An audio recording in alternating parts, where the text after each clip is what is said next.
Hey guys, welcome back to my video. You are watching study hacker. Guys, last time logarithm का part 1 हो चुका था। इस video में ये लॉगरिथम का पार्ट 2 है, यानी कि ये सेकंड क्लास है। इसमें हम स्टार्ट करेंगे इसके बाद में। लास्ट टाइम हमने इक्वलिटी इन लॉगरिथम कर लिया था। ये जो कंसेप्ट था वो लास्ट कंसेप्ट था पिछली वीडियो का। तो इसके बाद लेते हैं एक क्वेश्चन। क्वेश्चन है find x if log 2 base x plus log 4 base x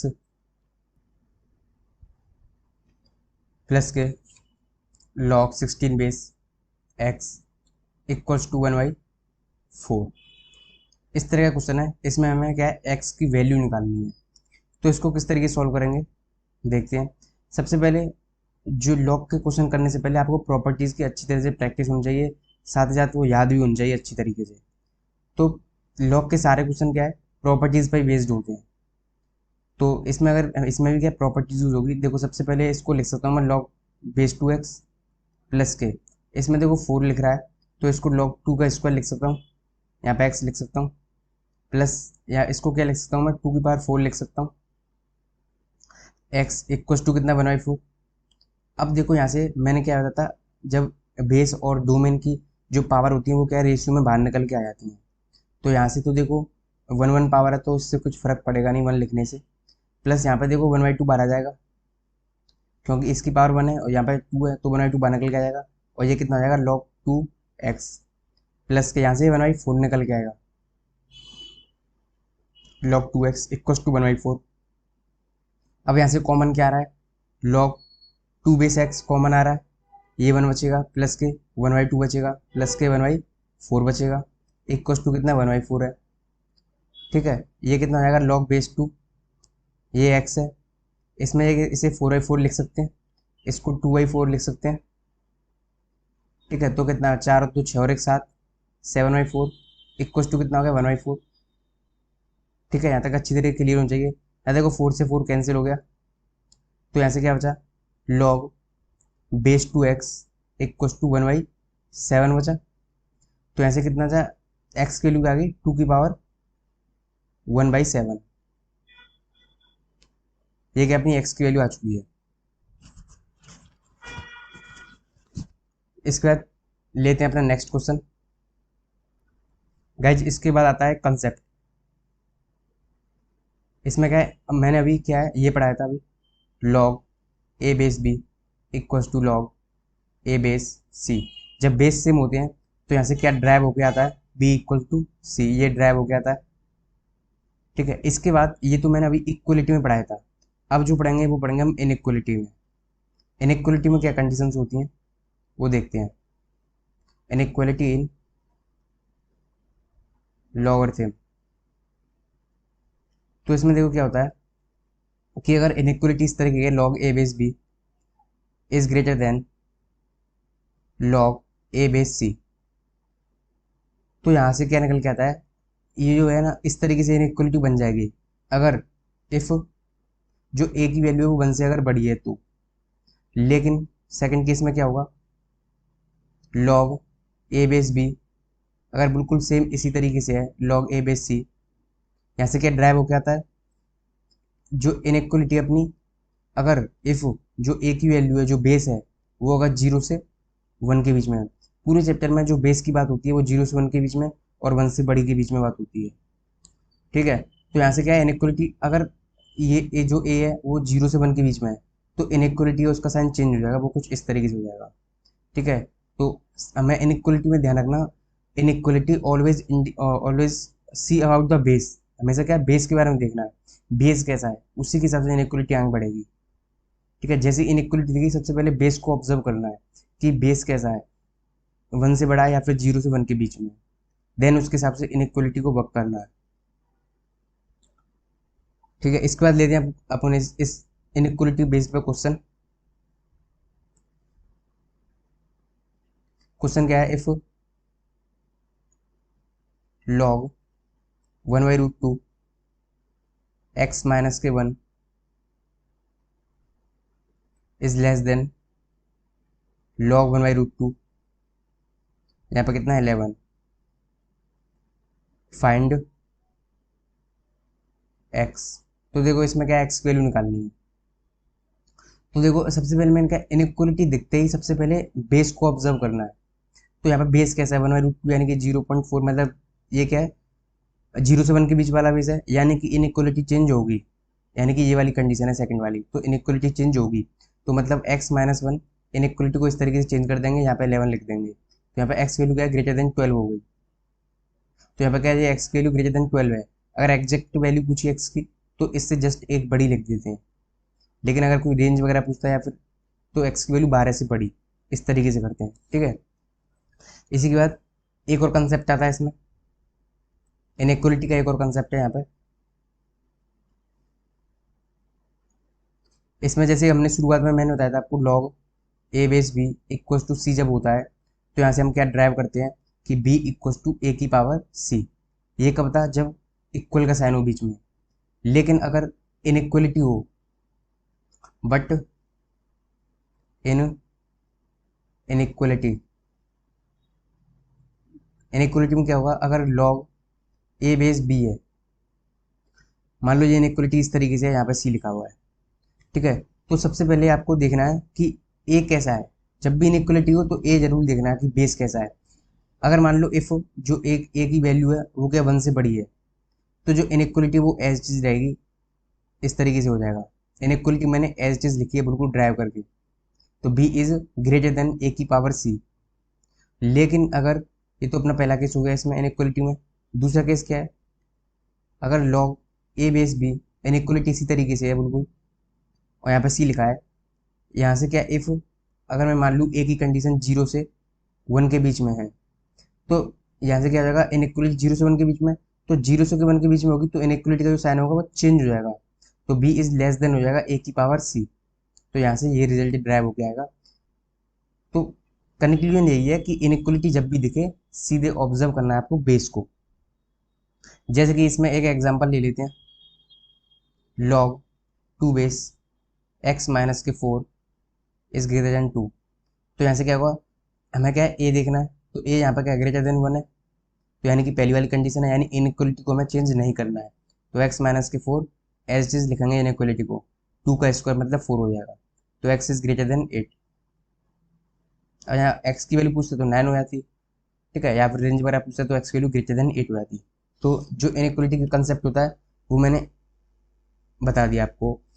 और फाइनली मैं फिर से बता रहा हूँ कि इनइक्वलिटी देखते ही सबसे पहले आपको बेस को ऑब्जर्व करना है, तो ये वाली बात जरूर याद रखना। इसके बाद लेते हैं एक next question, inequality based question ले रहा हूँ मैं अभी। Find x if log 1/√2 log 3 log 1/2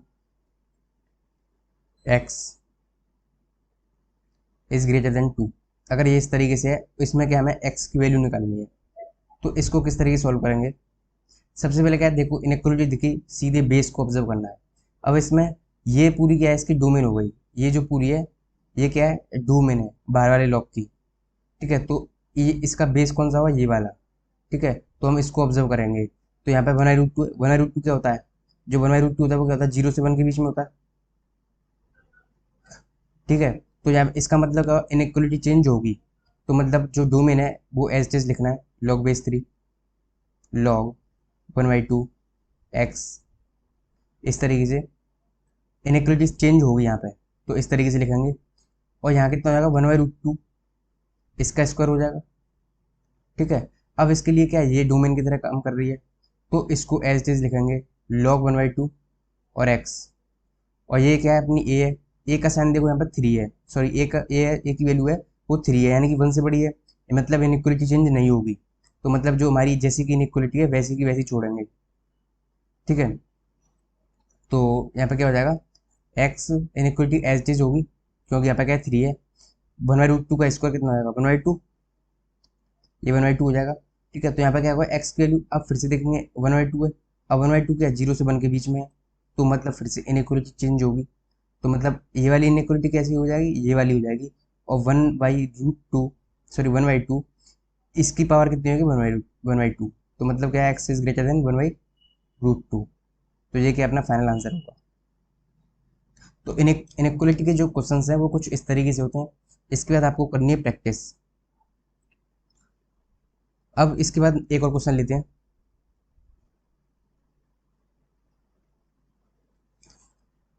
property based होते हैं ज़्यादातर क्वेश्चन।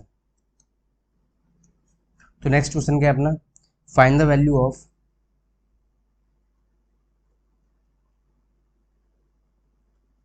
लॉग बेस 4 2 माइनस के लॉग 16 बेस 2 प्लस के लॉग 256 टू टिल इन्फिनिटी। इस तरीके से है, तो हमें इसकी वैल्यू निकालनी है। तो इस वाले क्वेश्चन में ना थोड़ी सी मिस्टेक हो चुकी है। देखो ये मैंने डोमेन एज चीज लिख दी, तो ये कितना होगा 1/2, मतलब 3 की पावर 1/2 जाएगा। ठीक है, तो यहाँ पर थोड़ी सी मिस्टेक हो गई है। 3 की पावर कितनी हो जाएगा 1/2, ये हो जाएगा, मतलब क्या होगा √3। अब 1/2 की पावर √3 होगी, तो यहाँ पर कितना हो जाएगा 1/2 की पावर कितनी हो जाएगी √3। तो यहाँ से फाइनल आंसर क्या आ जाएगा अपना 2 की पावर माइनस के √3, ये अपना आंसर होगा फाइनल। ठीक है, अब चलते हैं अपने क्वेश्चन पे। क्वेश्चन में क्या है, find the value of log. देखो इसमें क्या है, बिल्कुल पूरी तरीके से प्रॉपर्टी नजर आ रही है। देखो इसमें 4 है, तो सबसे पहले क्या है, हम एज चीज लिखते हैं इसको, लॉग 4/2 माइनस के लॉग, इसको मैं 4 का स्क्वायर लिख सकता हूँ। क्योंकि कोशिश क्या करो मैक्सिमम कि हम बेस को सेम रखें, क्योंकि बेस को रखने से बहुत अच्छे काम हो जाते हैं। अब जो क्वेश्चन है काफ़ी हद तक सॉल्व हो जाता है अगर आपने बेस को सेम कर लिया तो लॉग 4 का स्क्वायर यहाँ पे फिर से 2 लिखते हैं। ठीक है, प्लस के यहाँ पे कितना है, ये कितना होता है 4 की पावर 4 होता है। ठीक है, और यहाँ पे कितना 2 है। ठीक है, ये इस तरीके से चल रहा है इन्फिनिटी तक। अब देखो यहाँ से ये कितना बचा लॉग 4 2 माइनस के, यहाँ से देखो रेशियो बाहर आएगा 1/2 आ जाएगा। यहाँ से फिर बचेगा लॉग बेस 4 2, यहाँ से फिर से क्या 1/4 बाहर आएगा, और क्या बचेगा लॉग 4/2। ठीक है, इस तरह चलता रहेगा इन्फिनिटी तक। यहाँ से देखो लॉग 4/2 कॉमन आ रहा है, तो 1 माइनस के 1/2 प्लस के 1/2 का स्क्वायर। ठीक है, इसके बाद 1/8 आएगा, तो मैंने वो लिखा नहीं है। ठीक है, यहाँ तक क्लियर है बिल्कुल। अब इसके बाद लगता है सीक्वेंस सीरीज का फॉर्मूला। ये क्या है, एक जीपी है, और इसमें क्या है एस इन्फिनिटी लगेगा, यहाँ पे माइनस आएगा, क्योंकि जो सीरीज है वो प्लस माइनस की चल रही है। ठीक है, तो आपको पहले फॉर्मूला बता दूं कि जो एस इन्फिनिटी का होता है जीपी का, sum of the terms up to infinity. तो ये फॉर्मूला था, ये होता है 1a/1 माइनस के आर। ए यहाँ पे फर्स्ट टर्म होती है, और आर क्या होता है कॉमन रेशियो। कॉमन रेशियो मतलब a2/a1, मतलब सेकंड टर्म अपॉन में फर्स्ट टर्म। तो यहाँ पर एस इन्फिनिटी वाला फॉर्मूला लगेगा कि पहले मैं इसको सॉल्व कर रहा हूँ, केवल इस सीरीज को सॉल्व कर रहा हूँ। तो एस इन्फिनिटी मतलब फर्स्ट टर्म कितनी 1 अपॉन में 1 माइनस के कॉमन रेशियो मतलब 1/2 माइनस के यहाँ पे अपॉन में 1। ठीक है, तो कितना है 1 माइनस 1/2 होता है कॉमन रेशियो, तो यहाँ माइनस माइनस माइनस कितना प्लस, तो ये हो जाएगा 1 + 1/2। तो यहाँ से कितना बचा 2, 2 + 1 3, और 2 चला जाएगा ऊपर। तो मतलब इस सीरीज का जो आंसर है वो कितना आया है, सीरीज का आंसर 2/3 आया है। तो लॉग 4/2 इंटू 2/3। ठीक है, इस तरीके से अपने का फाइनल आंसर हो जाएगा ये। ठीक है, या फिर इसको देखो एक तरीके से और लिखा जा सकता है, और शॉर्ट फॉर्म में किया जा सकता है। जब अगर मैं 4 को 2 का स्क्वायर लिखूँ, तो यहाँ से 1/2 बाहर आ जाएगा और ये 1 हो जाएगा, तो 1/2 इंटू 2/3 यानी 1/3 बचेगा। ठीक है, इस तरीके से हो सकता है 1/3 आंसर हो जाएगा इसका। ठीक है, क्योंकि इसको क्या 2 का स्क्वायर लिख सकता हूँ मैं 4 को, और फिर रेशियो बाहर आएगा 1/2, और लॉग 2 बेस और 2 1 हो जाएगा, और 1/2 इंटू 2/3 कितना होगा 1/3 होगा, तो ये अपना फाइनल आंसर होगा। ठीक है, इसके बाद अब चलते हैं अपने कंसेप्ट पर, पढ़ते हैं आगे। इसमें इसमें सबसे पहले आपको बता दूं कि जो लॉग बेस 10 होता है, जो हम अलजेब्रा में रेंडमली लेते हैं, लॉग बेस 10, इसको हम बोलते हैं कॉमन लॉग। जबकि जो लॉग ई बेस का होता है, इसको बोलते हैं हम नेचुरल लॉग। ठीक है, ये अलजेब्रा में देखने को मिलता है। अलजेब्रा में जब भी लॉग लिख रहा होगा यानी कि बेस 10 है वो, और कैलकुलस में जब भी लॉग लिखता है तो ई बेस होता है वो। ठीक है, तो बाय डिफ़ॉल्ट आपको अलजेब्रा में लॉग बेस 10 लेना है, और बाय डिफ़ॉल्ट कैलकुलस में ई बेस लेना है। तो मैं यहाँ पे कुछ वैल्यू लिखा दे रहा हूँ आपको। जैसे कि मैं log 1 की वैल्यू लिखाई है, कितना था 0, क्योंकि अकॉर्डिंग टू ग्राफ देख सकते हो आप, दोनों ग्राफ क्या 1,0 से पास होते हैं, मतलब x की वैल्यू वहाँ पे 1 होती है, यहाँ पे क्या है y की वैल्यू 0 होती है दोनों केस में, चाहे इररिस्पेक्टिव ऑफ a, यानी a कुछ भी हो, आंसर क्या होता है 0 होता है। इसी तरह से log 2 की लिख लो वैल्यू 0.3010। अब ये मैं अलजेब्रा करा रहा हूँ, तो मतलब यहाँ पर जो सारे के सारे जो लॉग हैं वो बेस 10 पे, यानी कि कॉमन लॉग है। log 3 की वैल्यू ये जो है 235, इन तीन की वैल्यू आपको याद होनी चाहिए।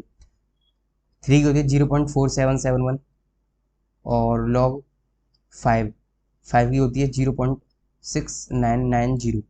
ठीक है, 235 इनकी जो वैल्यू होती है, ठीक है, इनकी याद रखो सिर्फ।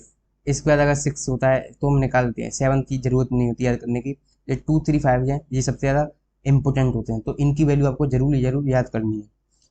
जैसे कि हमें 6 की निकालनी है, तो 6 की तो बहुत बड़ी आराम से निकल आएगी। जैसे log 6 है, तो इसको हम ब्रेक करके कैसे लिख सकते हैं, log 2 into 3 लिख सकते हैं। और जब भी मल्टीपल में होता है तो log की अकॉर्डिंग टू प्रॉपर्टीज प्लस में आ जाता है वो। ठीक है, अभी इसकी वैल्यू याद कराइए 0.3010, और 3 की कितनी है 0.4771। तो यहाँ से एडिशन कर लेते हैं 1, 8, 7 और 7, तो ये किसकी वैल्यू हो गई, ये log 6 की हो गई। ठीक है, तो इस तरीके से, लेकिन मैं ये वाली तीन ये लर्न करनी है आपको। ठीक है, इनको मत भूलें, इन तीन को 2, 3, 5 को। इसके बाद जो कंसेप्ट आता है वो काफ़ी ज़्यादा इंपॉर्टेंट है, जो कि है करेक्टरिस्टिक एंड मेंटिसा।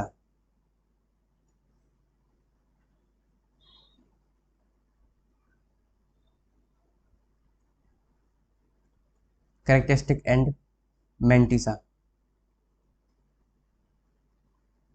ठीक है, बेसिकली ये लॉगरिथम में क्या है, ये एक तरह से जो हमने ग्रेटेस्ट इंटीजर फंक्शन पढ़ा है, तो जो इंटीजर होता है वो इसकी तरह वर्क करता है, और जो एक और फंक्शन होता है, ठीक है, और वो मेंटिसा की तरह वर्क करता है। वो मैं फंक्शन वाले चैप्टर में ही कराऊंगा उसको। ठीक है, तो मतलब ये जो करेक्टरिस्टिक होता है, तो आपका जानकारी के लिए 2 पॉइंट लिखा दूँ पहले। Characteristic is always an integer, यानी लॉगरिथम की कोई भी आंसर आए उसमें जो इंटीजर पार्ट होगा उसको बोलते हैं करेक्टरिस्टिक। तो करेक्टरिस्टिक कुछ नहीं है, जो भी आंसर आ रहा है ना उसका इंटीजर पार्ट लेना है सिर्फ, वो उससे बोलते हैं हम करेक्टरिस्टिक। ठीक है, और मेंटिसा क्या होता है, मेंटिसा इज ऑलवेज पॉजिटिव। ये करेक्टरिस्टिक नेगेटिव भी हो सकता है, लेकिन मेंटिसा क्या होता है, इज ऑलवेज पॉजिटिव। जैसे कि अगर मैं एक एग्जांपल से बताऊं, जैसे कि मान लो कोई लॉग ए बेस बी है। ठीक है, इसका आंसर आ रहा है, लेट सपोज मान लेते हैं कि इसका आंसर आ रहा है M.NOPQ, इस तरीके से आंसर आ रहा है इसका। ठीक है, तो यहाँ पर जो इंटीजर होता है M, तो इस जगह M जो है वो किसकी तरह वर्क करेगा, ये M क्या होता है, करेक्टरिस्टिक होता है। जो इंटीजर होता है वो करेक्टरिस्टिक होता है, जबकि 0.NOPQ मान लो इस तरीके से आंसर आ रहा है, तो 0 पॉइंट के बाद जो आंसर होंगे इसको बोलते हैं मेंटिसा। बस इतना है, करेक्टरिस्टिक एंड मेंटिसा इसको बोलते हैं। करेक्टरिस्टिक मतलब इंटीजर पार्ट, मेंटिसा मतलब पॉइंट के बाद जो नंबर होते हैं उनको बोलते हैं मेंटिसा। ठीक है, इसके बाद ये जो करेक्टरिस्टिक एंड मेंटिसा है ये यूजफुल होते हैं नंबर ऑफ डिजिट निकालने के लिए, उस पर अभी मैं क्वेश्चन कराऊंगा। बट बिफोर दैट यहाँ पे क्या है, कुछ क्वेश्चन करते हैं। जैसे कि एक मैं आपको पहले फॉर्मूला लगा दूँ, क्योंकि वो फॉर्मूला ना आप कंफ्यूज हो जाओगे, इस वजह से मैं उस फॉर्मूला को याद कराता हूँ। तो आपको ये फॉर्मूला जो है वो याद करना है। तो फॉर्मूला क्या है यहाँ पे,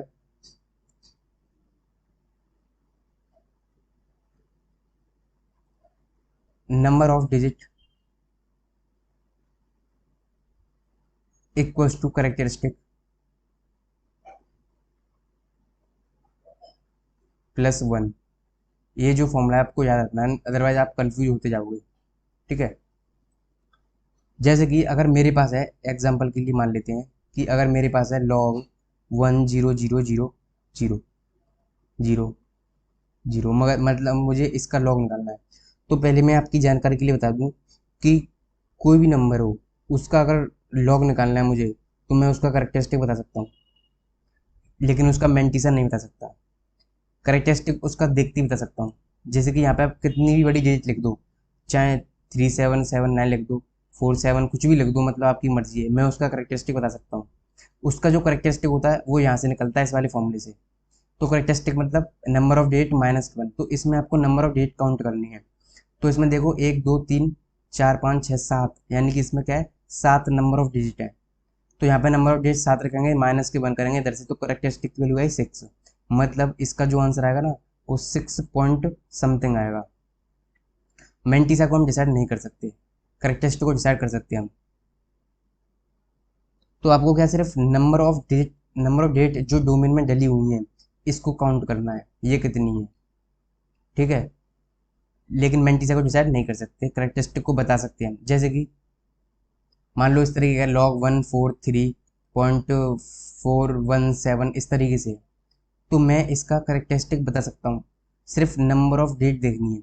अब इस केस में क्या करना है कि आपको सिर्फ जो डेसिमल लग रहा है उसके लेफ्ट साइड वाली ये वाली डेट काउंट करनी है। तो इस केस में सिर्फ आपको नंबर ऑफ डेट जो लेनी है उसमें 3 लेनी है केवल, यानी कि जो एग्जैक्ट नंबर है ना पॉइंट से पहले लेफ्ट साइड, वो जो नंबर है, नंबर ऑफ डिजिट देखनी है। तो यहाँ पे नंबर ऑफ डिजिट कितनी है, 3 है। तो मतलब इसका करेक्टरिस्टिक कितना हो जाएगा, उससे एक कम हो जाता है, यानी कि 2। 2 पॉइंट कुछ भी हो सकता है, ठीक है। वो हमें डिसाइड नहीं है, मेंटिसा को नहीं बता सकते हम, ठीक है। लेकिन उसका जो करेक्टरिस्टिक है वो किसी का भी बता सकते हैं। जैसे कि इसी में एक क्वेश्चन आता है कि find x if log x equal to, मान लो इस तरीके दे रखा है 16.2597, ठीक है। तो इस तरीके से दे रखा है, इसमें क्या हमने हमसे एक्स की वैल्यू पूछी है। तो इसमें देखो इसने अब बार क्या घुमा दिया है क्वेश्चन, मैंने जो बताया उसका उल्टा कर दिया क्वेश्चन। मतलब ये क्या अपना हमेशा क्या है, जो इंटीजर पार्ट है उसको क्या बोलते हैं, करेक्टरिस्टिक। मतलब करेक्टरिस्टिक कितना है यहाँ पे 16 है, प्लस के 1 इक्वल टू कितना आएगा, number of digit. Find x नहीं है यहाँ पे, फाइंड नंबर ऑफ डिजिट होना चाहिए, ठीक है। नंबर ऑफ डिजिट, यही तो फॉर्मूला लिखाया है मैंने। तो मतलब नंबर ऑफ डिजिट कितने हैं, 17। तो मतलब यहाँ पे एक्स निकालना, फाइंड नंबर ऑफ डिजिट निकालनी है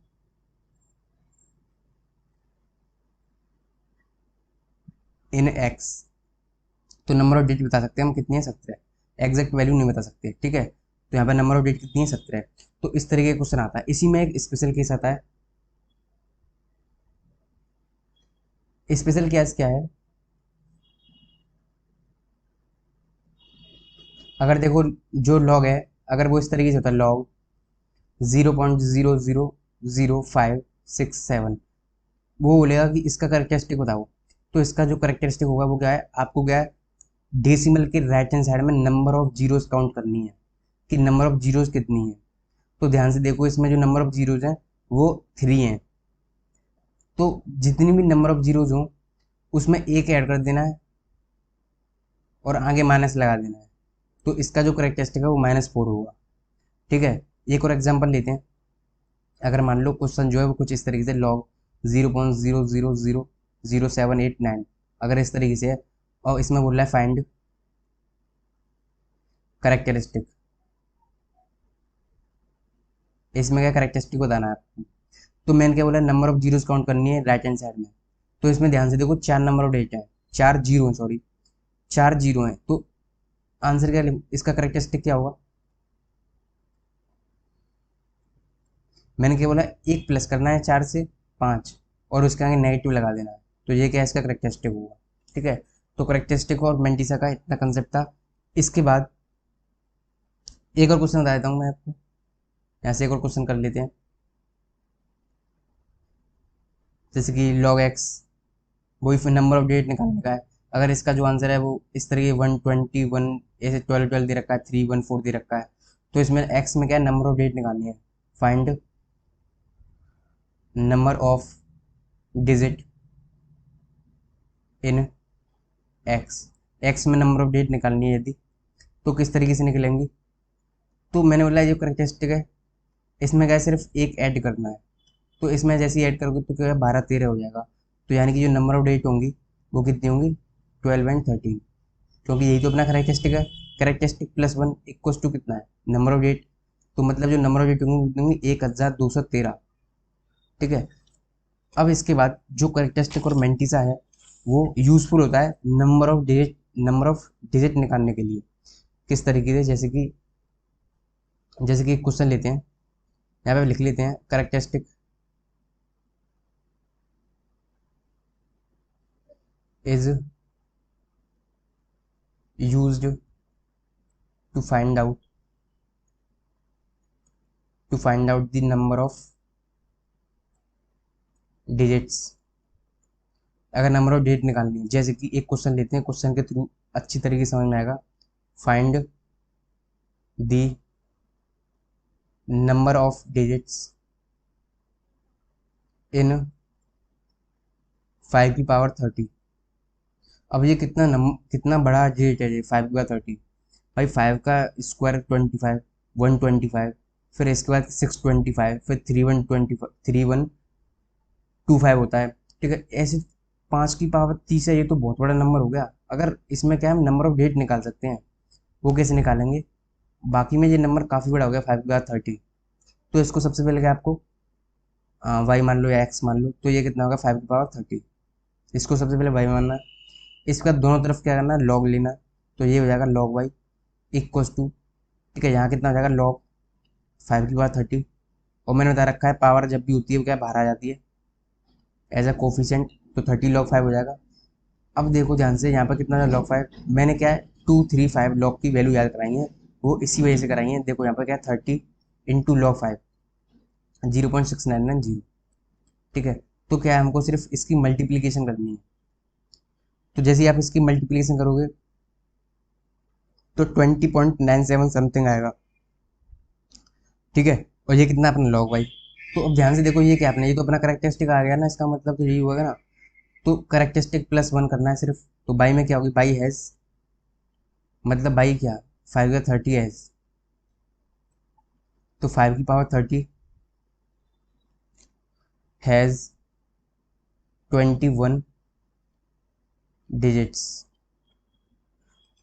ठीक है, क्योंकि आंसर करेक्टरिस्टिक कितना है 20 आया है, तो 5 का 30 में 21 डिजिट हो जाएंगी। सोचो कितना बड़ा नंबर होगा ये 21 डिजिट। अगर इससे बड़ा नंबर लिया है तो देखते हैं कितने डिजिट का लिया जाएगा। ठीक है, अगर मान लो क्वेश्चन, एक और क्वेश्चन का आया था उस पर, find number of digits in 3 की पावर 1000 ले लेते हैं। ठीक है, तो अगर देखो इस ये तो बहुत बड़ा नंबर होगा 3 बार 1000। ठीक है, तो इसमें कैसे निकालेंगे, तो सबसे पहले इसको बाई मान लेते हैं, 3 की पावर 1000, लॉग लेना है इक्वस टू 1000 लॉग 3 हो जाएगा। ठीक है, तो ये हो जाएगा 1000। देखो लॉग 3 की वैल्यू मैंने याद कराई है 0.4771, तो 3 पॉइंट किस हो जाएगा इसमें 0.4, ये कितना हो जाएगा इंटू जब 1000 करेंगे आप तो कितना हो जाएगा जी 477.1। ठीक है, यही तो हो जाएगा। और ये कितना लॉग वाई, इसका मतलब ये जो है इंटीग्रल पार्ट यहाँ पर, ये क्या हो गया करेक्टरिस्टिक हो गया। और करेक्टरिस्टिक में सिर्फ एक ऐड करना होता है हमें, मतलब 3 की पावर 1000 हैज़ 478 डिजिट्स। 3 की पावर 1000 में 478 डिजिट होंगी। सोचो कितना बड़ा नंबर हो गया ये, लेकिन हमने क्या है इसमें नंबर ऑफ डिजिट निकाल ली है। ठीक है, अब इसके बाद नेक्स्ट कंसेप्ट आता है base change formula. So guys आज की क्लास यहीं पे एंड करते हैं। जो नेक्स्ट कंसेप्ट है बेस चेंज फॉर्मूला वो 503 में आएगा। ठीक है, अगली क्लास ले लेंगे उसके लिए, क्योंकि वीडियो की लेंथ काफ़ी जल्दी ज़्यादा हो जाती है, तो मैं सोच रहा हूँ कि 30 मिनट्स के अंदर ही वीडियो की लेंथ रहे। तो गाइस अगर कुछ सीखने को मिला हो, वीडियो अच्छी लगी तो लाइक कीजिए एंड प्लीज़ चैनल को सब्सक्राइब जरूर कीजिए and share with your friends too. Thank you.